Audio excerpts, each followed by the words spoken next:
It's Coffee Time with Peter Gomez on Monday, the 3rd of November, 2025, and our guest is Essa Faal, leader of APP Sobeya, who thinks he will do a better job of running this country than the present administrators. Point of correction. Much better job. Oh, much better job. yow xanaa Saint Augustine nga jàngee. Saint Augustine laa jàngee suma papa jàngee Saint Augustine.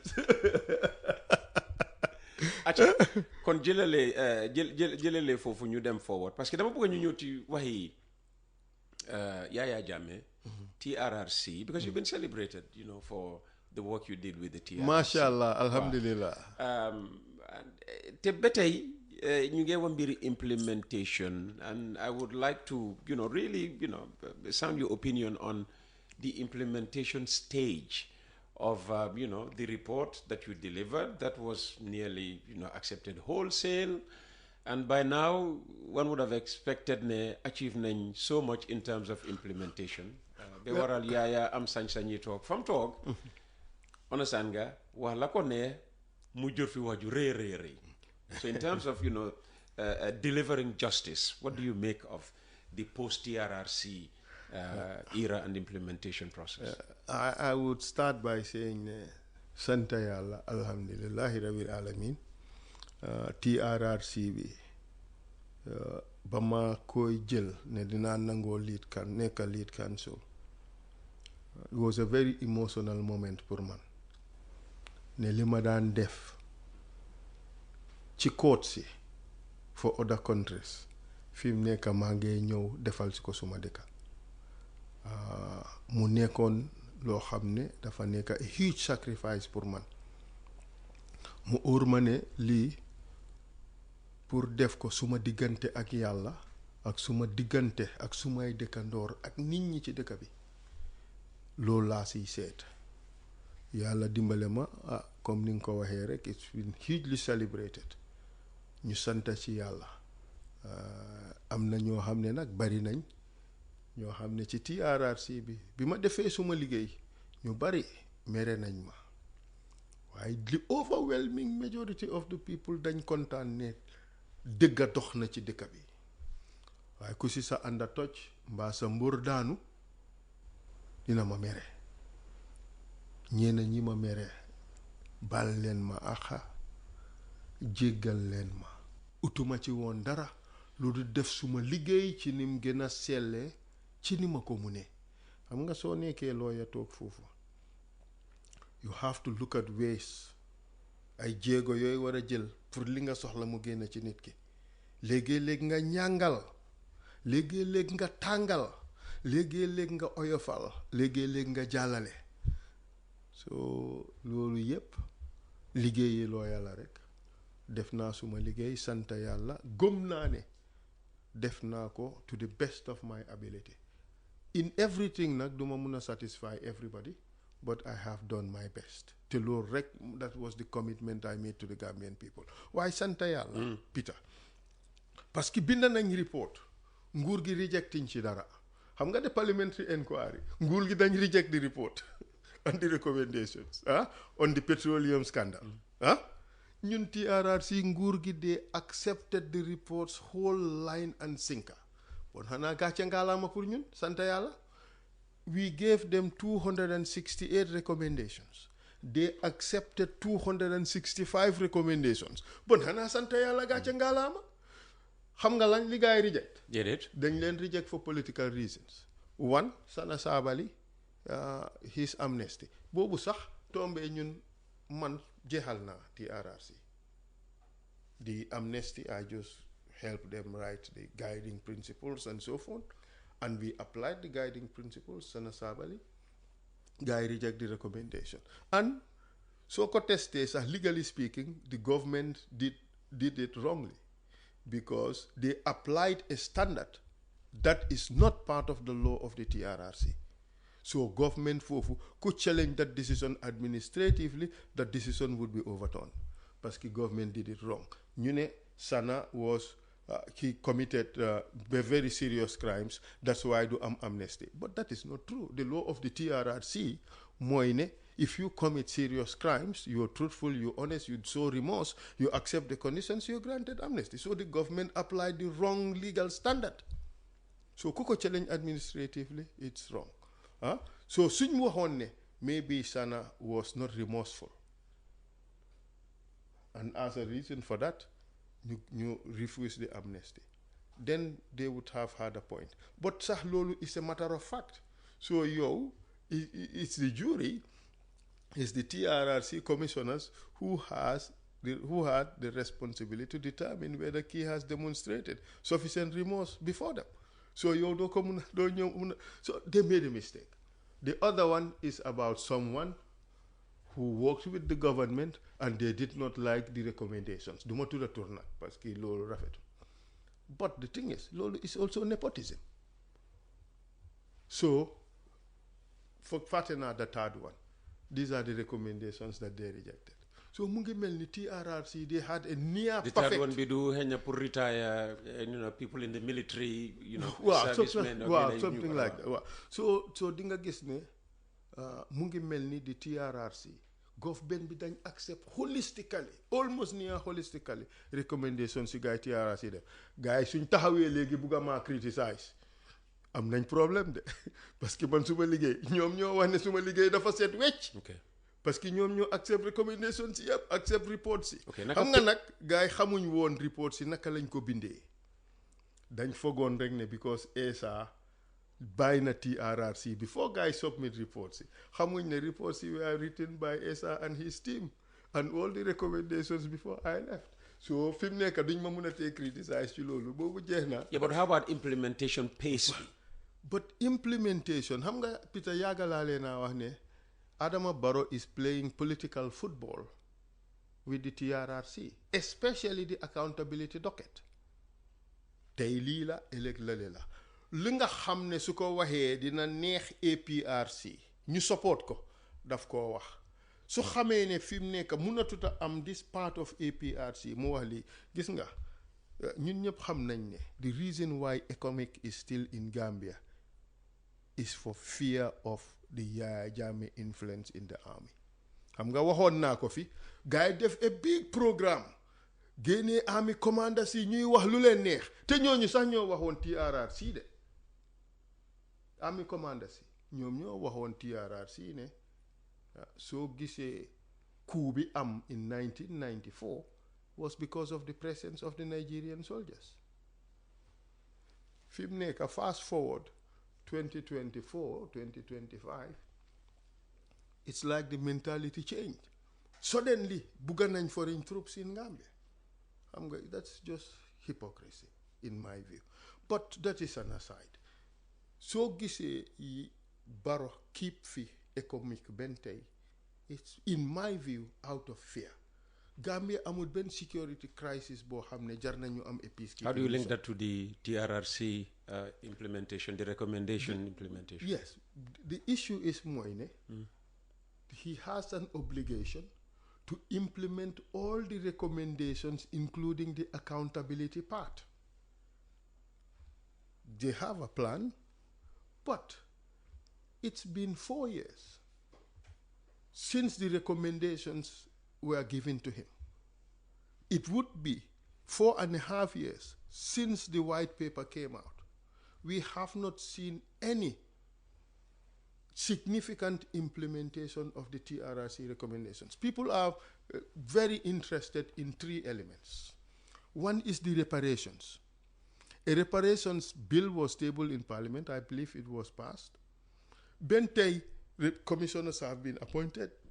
Bentay no reparations have been paid beyond the 50 million that was distributed by the TRRC. So reparations is very, very important. Their record is still terrible. Defuñ ko. The next one is reconciliation. Can gisut anything tangible the government def towards reconciliation. The third element is accountability. waaw bind nañ all the laws and things like that ñu ngee jël baby steps. I used to call them baby steps, creeping, because ragal nañoo laal the issue as to whether Jammeh should be prosecuted or should not be prosecuted. But they're talking about a hybrid court, obviously. Yes. That's aimed at him, But isn't it? Hamga, no, it's not necessarily aimed at Jammeh. It's aimed at all those people who are recommended for prosecution. Okay. But all those others are left roaming in the streets. Okay? Defuñ leen dara. So fi mu nekk Barrow demutoon Kanilaay wax ne Yaya Jammeh can come back. Moom moo ko wax di moom moo dem ba Kanilaay wax ko fa. He's a citizen of this country. Mun naa ñëw su ñëwee mu mun naa toog Kanilaay and things like that. He said that. waaw ba tey mu ngi koo wax. Déedéet fi mu nekk dafa ne su ñëwee na seet dañ ko arrest. xam nga lan moo tax. waaye ñëw la di. xam na lan moo tax. déedéet. Because the thing is,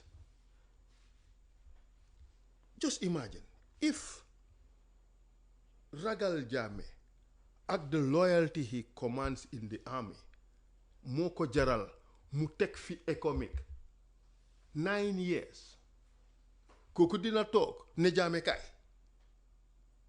du ko def. So he was just bluffing. waaw déedéet neewut Jammeh kaay waaye Jammeh ne dafa bëgg a ñëw mu ne ko ñëwal.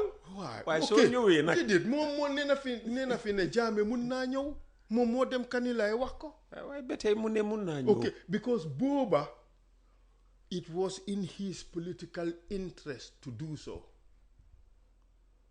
fi mu nekk biñ egsee ci cappaandaw bi Jammeh ne damaa ñëw mu tiit. dafa tiit. tiit laa ko mun a waxee di parce que soo dee da nga waxeet simply because you believe ne circumstances are changing noonu rek laa ko mun a describe noonu rek laa ko te du man rek a ko describe noonu gis naa ñu wane vidéo gis ne Jammeh ngay ñëw mu ngaa daw xam nga ok loolu yëfi caricature la rek man loolu doo ko attribute to a leader but li ma wax mooy ne what is behind this radical change of decision xam nga mun ngaa remember Batambedu benn legal year former attorney general benn legal year bi Jammeh first waxee ne dafaa ñëw Tambedu ne if he lands at Yundum airport he'll be arrested. Didn't he say that? He did. He did. But he went to Kanilaay and said ne Jammeh mun naa ñëw su ñëwee dafaa nekk former head of state toog Kanilaay. He's not going to be involved in politics. xam nga ñaari wax yooyu dafa ute. fi mu nekk he has changed his tune simply because dafa gis some form of determination ci li Yaya Jammeh wax ne dafa ñëw and because Yaya Jammeh dafa waat ne dafa ñëw. waaye yow tamit waati Yaya Jammeh. waaw miin nañ ko déedéet waaye Peter. this is different from the first times. so looloo tax Barrow also gave a different posture because fi mu nekk feel na ne xëj na Yaya Jammeh is determined and he does not want Yaya Jammeh here. What do you think? Does he really mean it? No, man, I don't want to go into Yaya Jammeh's mind. Okay. Man, Yaya Jammeh is not my adversary. Xam nga kuy suma adversary? Mooy Adama Barrow who's sitting at number 1 Marina Parade koo xam ne bugga naa koo génnee December 2026. ok nañ ne yàlla def na loola. waaw December 26 àgga nañ fa. Essa Faal léegi moom lañ taba moom mooy président bu ees bi. nooy jëfee ak mbiri Yaya Jammeh. parce que again li ma la rek dafa bokk ci. i doon yi nga xam ne moom ngaa jël. waaw xam nga man dama def liggéey pour Gambia ci TRRC bi as a lawyer ma def liggéeyi lawyer emal ko ci yëfi lawyer teg ko su ma yàlla defoon président bu soobee yàlla na ko yàlla def December 2026 Gambia nekkul ne dañ ma taba as a lawyer dañ ma taba as a head of state as a politician so man lépp lu ma def dama seet what is the best interest of the country te pour man accountability is absolutely important but dafa am pour man lu gën a important accountability. I will look at other formulas. I will look at Rwanda, for instance. Look at formulas yi gaay apply. Ma seet lan loo xam ne mun nañ koo def loo xam ne mooy yóbbu Gambia kanam. We are still trapped in the past. But Rwanda were never faced a situation where the previous head of state lived in exile elsewhere. I am coming. And was firing. I am coming. It's all about principles and not personalities. Xam nga loi soo defee principles and not focusing on personalities, si nga am better results. Man, I would give greater priority first to reparations to the victims. Victims si fuñ jaar jox leen dampaay gi nga xam ne moom lañ leen war a jox. Parce que in all this, victims si rek ñoo continuer yi mer ben tey. Victims si dañ leen war a jox dampaay gi ñu leen war a jox dampaay gu mut. Fu loolu war a jógee. Nguur gaa ko war a joxe. Ah. In fact, it's already a judgment debt ci nguur gi. So nguur gi ñu ngi xalaat fay bor yi ci biti war nañoo fay bor yi ci biti. Xam nga waxoon naa fi ne wax mooy jur wax. Waaw. Soo gisee ma laaj la fu loolu war a jógee. Waaw. yaa ngi dégg kees yi Russia ak Ukraine. Waaw. ak rebuilding reconstruction bill bi. Waaw. lan la Ukraine di deewoo. di kaas pour gars yi. pour xaalis bi nga xam ne moom lañ freeze asset si Russia bi ñu use ko pour defaree ko. Yaya Jammeh bàyyi na fi asset yu bëree du ñu xam ni mu toll. xam nga mu jur fi wax ju rëy. xam nga the whole idea one of selling Yaya Jammeh assets was to fund the reparations bill, but unfortunately. mu yóbbuwaat ma ci sa baat bi. dafa mel ni kii lu aleel boobu yëpp dañ ko pisir pasar. xam naa ne xaalis bi kasaara na naax saay na. soo gis nga nag ña tibba ca xaalis booba ñi mos ci mayonnaise bi ñi mos ci daxin gi ñooñu ñëpp. yaa ngi jël baati jàmbur. déedéet waaw xam nga loolu la gaa yi dégg. daxin dafa am ko moom. waaw xam nga baat booba la gaa yi dégg. so ñi mos ci daxin gi ak ñi mos ci mayonnaise gi ñëpp dinañ wëccu liñ jël. ñi jënd nag yi di pretend ne jënduñ nag yi ñi sàcca tracteur yi ak ñi jëndal li nga xam ne óor na la ne loolu jëndin boo xam ne la jaaruta yoon. foog nga ne loolu dina musa leer yi. waaw dina leer yi xam nga nguur su toogee in power. kañ laa leer. xam nga ci diiri nguur gi nii. wala su beneen nguur toogee. sàcca yi duñ feeñal seen boppa di sàcca yi kañ ñeneen ñoo leen a weer soo kera bu gaay daanoo nag punda bi mooy génnee li gaay def yépp sàcca gi gaay sàcca yépp kera dina leer. waaye NPP du gaaw a jóg fii de ndax président dafa bëgg su demee ba bàyyi. mu jox beneen doomi NPP du doomam moom de mu ne. beneen doomi NPP kooku dem ba moom itamit understand nga mu soona mu jox keneen wala su fekkee ni nañ 2 term limit bi su defee 2 term. suy hand over nguur gi mu hand over koo xam ne understand nga ñoom ñoo bokka. xam nga gars yi ooyee nañ ma fi ay tur ay delusional ay clueless yooyu yëpp ooyee nañ ma ko fi. dafa mel ni ñu ngi describe seen boppa xam nga lan moo gën a garaaw. déedéet mooy nit ki nga naagu nga over confident gis nañ Yaya Jammeh ba mu fi nekkee he believed bañ ko ne ko Adama Barrow mooy sa opponent dégg naa dafa reebe tànkaam yi egg jóg ci kaw. déet waay. because the thing is he underestimated him. He completely underrated him. so nga foog ne tey yow la ñoo underestimate. non man kañ. xam naa ne seen xel dajut ñu jéem maa underestimate. They know ne I am the biggest threat to the Barrow government and they know. no Amat Ba ci headline si mu ne kooku mooy naka tudda UMC. I don't want to say anything about. or is it UC? yeah. I don't want to say anything about that. waaye xam nga leena la. xam nga politics. it's all games. waaw mu ngi nii. mu ne Hamad singles out Unite movement as biggest threat. waaw xam nga politics la. politics moom da nga teg ne ñoom dinañ wax loo xam ne arrangé wu leen. dañoo wax lu leen arrangé dañoo wax loo xam so ne dañoo sànni nit ñi. man dama ne rek dañoo wax lu ñoo arrangé so but the thing is December 2026 yal nañu ko yàlla may fekkee. yow am nga 2 million deposit bi ñoo laaj ñii léegi. 2 million waaw. I lead a political party. I believe ne am nañ 2 million. luy sa gis-gis ci loolu sax. non wax naa leen fii ne Barrow is trying to establish a de facto laa wax de yéen a ngi maa déglu a de facto one party state ni mu koo jéem a defee mooy is to so significantly stifle political opposition ba nga xam ne ñoom rek ñooy viable xam nga fi mu nekk transform na alkalos into political mobilizers for the president.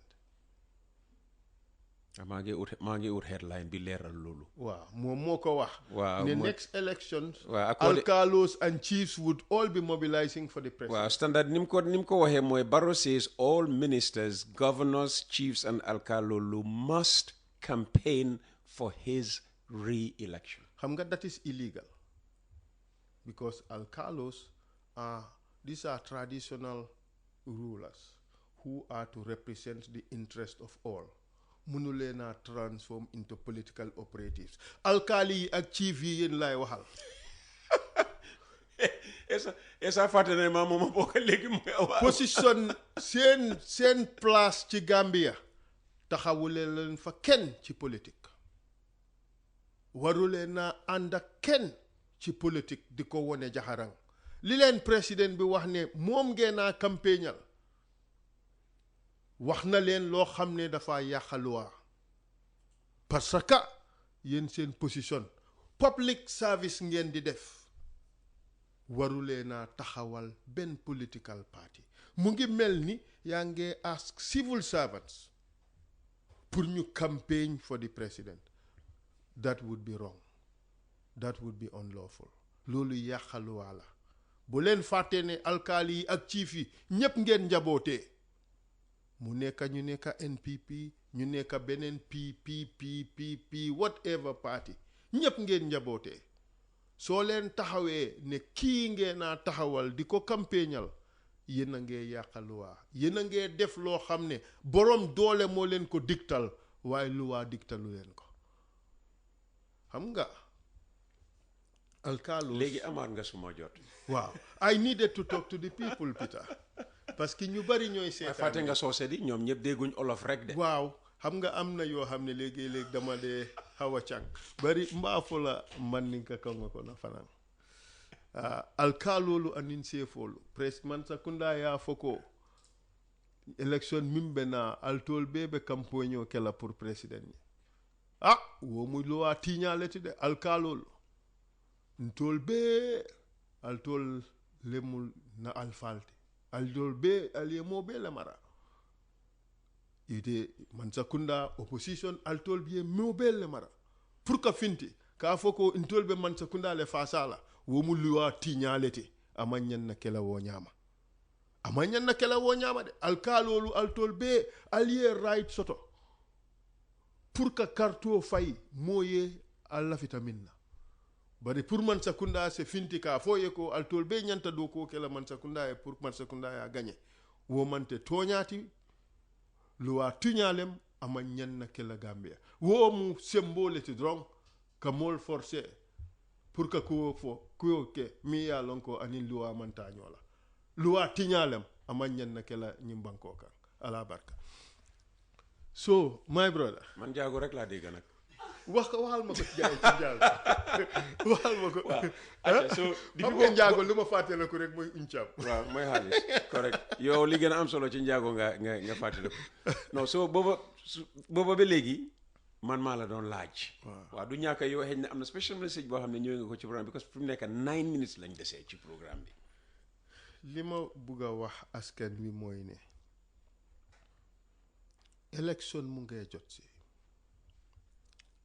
gars yi dinañ del si de ñëwaat ci yéen askan wi di fogga seen dënna nag ne ñun ñoo mun def nañ lii def nañ lale waaw defar nañ yoon defar nañ bridge yóbbu nañ courant yow sax nangu nga ne am na place yoo xam ne kenn xalaatutoon ne courant dina fa musa àgga te courant nga fa tey xalaatoon nañ ne dina fa àgga parce que ñun ñoo establish OMVG te OMVG bokkoon na ci plan si yoo xam ne pour mun a def daam ci Gambia River Basin bi la su ko defee courant egsi ci réew mi soo lii waaw Jawara door di dox loolu def ci dara rek Jammeh nekk moo tax nguur gi wéyee xam-xam dafa baax moo tax léegi-léeg may tàccul nguuri Jawara parce que wéyee nañ foofu xam-xam ba lii am tey waaye li ma bëgg a wax askan wi mooy ne laaj leen seen boppa askan wi laay waxal de ndax seen dundu gën naa baax tey compared to ba Adama Barrow di jël nguur gi ndax tey ngeen gën a mun a am dund gu baax ndax kay ngeen gën a mun a am faju gu baax ndax tey ngeen gën a mun a am wér-gu-yaram bu baax ndax tey la seen doom yi ak njaboot yi gën a am jànga bu baax ndax tey la mbir yi gën a yomba pour yéen képp ku wax ne man de suma dund jëmut kanam gënut a improve bu leen sànnil Adama Barrow karta xam naa ne suñ defee loolu 77% of people in Gambia fukka bu nekk juróom-ñaar ña duñ sànnil Adama Barrow waaye moom mu ne dina win by 75% of the vote di so yow foo wér sa 77%. waaw xam nga loolu wax la rek poll si fi génn yépp wane ne Adama Barrow mu ngee dem down and down and down and the proof is but still moo dee jiitu déedéet in every poll ban poll la jiitu poll yi all the recent polls Adama Barrow is down no the numbers may decline déedéet but they show ne even su doon naka la tudda 50 plus 1 naka tudda 50 plus 1 bi la sax he's always shown to be above the 50 plus 1 threshold déedéet amul benn poll bu fi wane loolu dafa am US yu génn yoo xam ne ok déglu the elections he got 53%. Okay? Afrobarometer survey bu génn last year he went down to 27. Well, you know, sample size was too small. Nonetheless, it's a poll. Even the CPRES poll fee, Adama Barrow did not come first. So check the polling in the local government areas. Who do you believe is going to be the next president? Translating to, in my view, who you going to vote for the next president? Adama Barrow did not come first. Essa Faal came first. Yes. That's the truth. If you look at the polls, I came first West Coast. I came first KM. Oh, wow. I came third Janjambure. Third Mansakonko. Okay, so Linakala influences a strategy. You have West Coast, you have KM. Janjangbure, you did not do badly. Third, given the number of potential aspirants. Fuma def badly, moi base 2%. But the thing is that where you're going to concentrate your efforts now against December? That does not influence my electoral strategy. It does not make my head big. Hamga, kubuga rely on this poll to make your head big. You are making a fundamental mistake. Hamga, even that aspect of the poll was suppressed. It was not given the prominence that it deserved. Mota when Tuba Mari came out to say, hang on, poll bi niñ ko interpreter and the way it ought to be interpreted are different. But man, I'm not going to rely on these polls and all of that for anything. But we just used it as a measure to show the decline of Adama Barrow. So lim fogoon ak lim yaakaar du benn. Xam nga elections 2026 was not a positive vote, an endorsement of Adama Barrow. 2021, you mean? 2021. Okay. It was basically, from what I heard from the people, my interpretation was this was a protest vote. Because there is a narrative that was being sold to the people, and the people bought that narrative. I believe that narrative was false, it was wrong, it was just dirty politicking, but the narrative... It was, in other words, having a UDP government was worse off than keeping Barrow in office. Exactly. And no, but I don't think that's the way we should conduct our politics. I think it is wrong. I think it is false. Look, I trust Usainu Dabo. he's a decent person. And I'm going to end the conversation on that note now. It's been suggested that the only way to get the Barrow government out of office and Barrow out of office in 2026 is for the entirety of the opposition to come together, one block. But this is the other misinformation, this other political propaganda that is fed to the people. Ñin is his first past the post ku raw gaadu la ku raw rek win Paul bi su fekkee ne dëgg la wane ne Barrow jëlut force bon xanaa kañ suñ but ñaata jël jëlut force su fekkee na pax benn vote la ko nit rawee o benn vote la ko rawee sax jëlut force so bon su fekkee ne élection si bés boobu lañ ko defoon mu ngi mel ni Barrow du win te ñooñu ñëpp bokkuñ su doon ne bés boobu lañ ko defoon waaye xam nga élection bi mu ngi suñ kanam waay te ñu ne diggante xàcc ak dóor lu ne xëj na ci bon yow te leer na la ne yow ni nga demee campagne ak Barrow ni moo demee campagne du benn waaye terewut xam nga nit ñi seen bugga lañ am te ñun ñi toog ci teeru bi fii dañ foog rek ne ñi nekk ci dex gi ci kaw gi dafa am xam ne loolu lañ leen miinal te it doesn't matter loo mun di wax ak ñoom ñoom daal ñu ngi toog rek ne onasan nga na woon fa woon ku foog ne loolu la dangaa nax sa boppa looloo tax Yaya Jammeh daanu woon parce que dafa foogoon ne na woon fa woon la looloo tax mu daanu nit ñi kenn du leen nax Gambian people maa ngi leen a wax ne ku ñëw jox leen mbana jox leen saaku maalo jox leen ay dalasi jël leen xam ne seen xaalis lañ sàcca jox leen lii seen xaalis la bu seen réew la soo leen demee sànni di karta sànni leen kan mooy seen njëriñ kan ngeen foog ne mooy indi jàng gu baax ci réew mi kan nga foog ne moom mooy toppatoo ndaw ñi ci réew mi kan mooy indi noflaay pour jigéen ñi ci réew mi kan mooy indi naataange ci réew mi ngeen sànnil ko karta waaye nguuri yaaxa nguuri tapale nguuri ñaafuloo fitil pasar on na leen ne boo leen ko joxee seen karta yi fa ngeen nekkoon doo leen fa passé réew mi dafa gën a ndóol réew mi gën a métti yéen jigéen yi yéen a koo gën a yëg ndaw yi ñoo koo gën a yëg yéen kilifa yi joxe dépasse seen kër yi yéen a koy gën a yëg bon nag façon ngi nguur googu warul leen naa sànnil karta soo booloo tax nag ma ne la la dal Yaya Jammeh mooy dal Adama Barrow December 2026 bu soobee yàlla dinañ ko waxtaanaa ci gàttal waaw Adama Barrow nekk na fi juróom-ñeneenti at almost waaye doy na nag ngela almost fukki at déwén ndax amut lenn lu baax loo xam ne sax su dul ci teyefam sax defal na ko Gambia déedéet xam nga ñun duñ fi toog pour jay Adama Barrow pour lu baax lim def parce que ñun dañ ko fay pour mu def lu baax rek soo su defee yu bon ñu feeñal yu bon yooyu nag ne xam ne kii mérito wut ñu teg ko ci boppi nguur gi looloo tax ñu war ko fee génnee December 2026 te ci kàttani yàlla ak seen ndimbal ci kàttani yàlla ak ci seen bugga seen réew December 2026 nañ fi génnee Adama Barrow lum leen defalut ci fukki at su leen diggee ne dinaa leen ko defal ci beneen juróomi at yi ñëw xam ngeen ne nax na leen jërë ngeen jëf. Jah Oil. The company have filling stations across the country, and our rates are relatively cheaper than anyone else across the country. Jah Oil is the biggest producer and distributor of cement in the country with the most competitive prices in the market.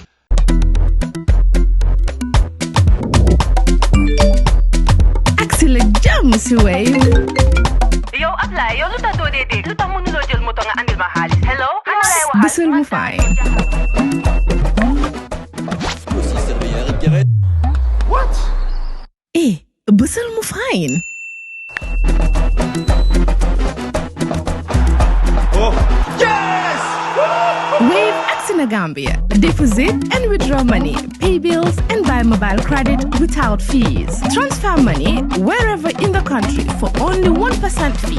At Wave, Bësal mu fine. Wave, your money is yours.